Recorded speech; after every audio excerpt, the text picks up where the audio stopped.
समय की बात है। ऊंचे ऊंचे पहाड़ों, हरे भरे जंगलों और चमचमाती नदी से घिरे एक सुंदर से गांव में एक प्यारी सी बच्ची रहती थी, जिसका नाम आर्या था। आर्या के दिल में हमेशा नए नए रोमांच और सपनों की लहरें उठती रहती थीं।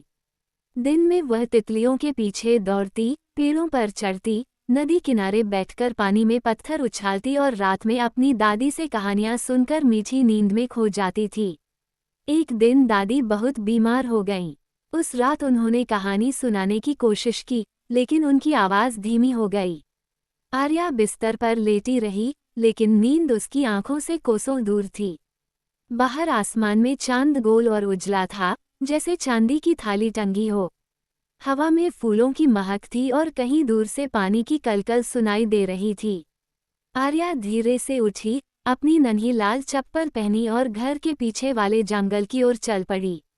जंगल में हल्की हल्की चांदनी गिर रही थी, जिससे पत्ते चमक रहे थे। अचानक उसे एक पुराना पीपल का पेड़ दिखा, जो बाकी पेड़ों से कहीं ज्यादा बड़ा और चौड़ा था। उसके नीचे एक अजीब सा गोल पत्थर रखा था।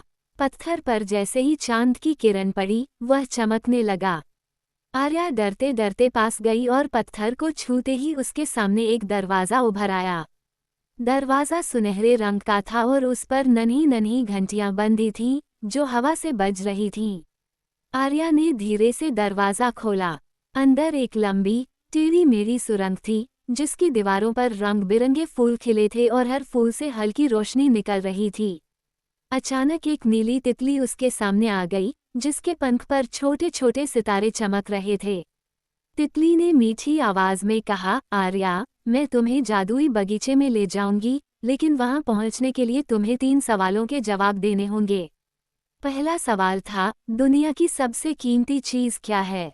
आर्या ने थोड़ा सोचा और बोली, प्यार, क्योंकि ये दिल से मिलता है और दिल में बसता है। तितली मुस्कुराई, सही जवाब। दूसरा सवाल था, सबसे बड़ी ताकत क्या है? आर्या बोली, आशा, क्योंकि यह अंधेरे में भी रोशनी दिखाती है। तितली और खुश हो गई। तीसरा सवाल था, सबसे सुंदर आवाज क्या है? आर्या ने मुस्कुराकर कहा, माँ की लोरी। तितली ने अपने पंख फैलाए और कहा, तुम तैयार हो। तभी रास्ता और रोशन हो गया। आर्या तितली के साथ आगे बढ़ी और एक जादुई बगीचे में पहुंच गई। वहां फूल हवा में झूलते हुए गा रहे थे, तितलियां एक दूसरे से बातें कर रही थीं और रंग बिरंगे पंछी हवा में गोल गोल घूमकर कहानियां सुना रहे थे। बगीचे के बीच में एक बड़ा सा तालाब था, जिसमें पानी की जगह तरल चांदनी भरी थी। उसके किनारे एक बूढ़ा खरगोश बैठा था, जिसने सुनहरी चश्मा और लाल कोट पहना था। खरगोश के पास एक मोटी किताब थी, जिसमें अनगिनत कहानियां थीं। खरगोश ने आर्या को देखा और बोला, तुम साहसी और दयालु हो, इसलिए तुम्हें एक उपहार दूंगा। उसने अपनी जेब से एक छोटा सा पारदर्शी डिब्बा निकाला, जिसके अंदर एक सुनहरी रोशनी थी। जब भी तुम डर महसूस करो या अकेली लगो, इस डिब्बे को खोलना, ये तुम्हें सुरक्षित महसूस कराएगा और तुम्हें मीठे सपनों की दुनिया में ले जाएगा। आर्या ने धन्यवाद कहा, लेकिन तभी एक नन्हा गिलहरी बच्चा उसके पास आ गया और बोला, क्या तुम हमारे साथ चांदनी मेला देखोगी? आर्या ने हाँ कहा। बगीचे के पंछी, खरगोश, तितलियां और गिलहरियां सब एक मैदान में इकट्ठा हो गए। वहां आसमान से चांदी की बूंदें गिर रही थीं, जो जमीन पर गिरकर छोटे छोटे सितारों में बदल जाती थीं। सबने नाचना शुरू कर दिया। आर्या भी उनके साथ नाचने लगी, हंसी मजाक करती रही और दिल में एक अजीब सी खुशी भर गई। जब चांद आसमान के बीच पहुंच गया, तितली ने कहा, अब तुम्हें घर लौटना होगा। आर्या को थोड़ी उदासी हुई, लेकिन उसने डिब्बा कसकर पकड़ा और तितली के साथ चल दी।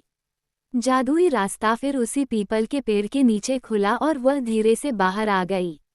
घर पहुंचते ही उसने डिब्बा अपने तकिए के पास रखा, आंखें बंद की और सपनों में फिर उसी बगीचे में पहुंच गई, जहां सब उसका इंतजार कर रहे थे। इस तरह हर रात आर्या मीठे सपनों में उस जादुई बगीचे में जाती, जहां न डर था, न उदासी, बस हंसी, दोस्ती और प्यार था।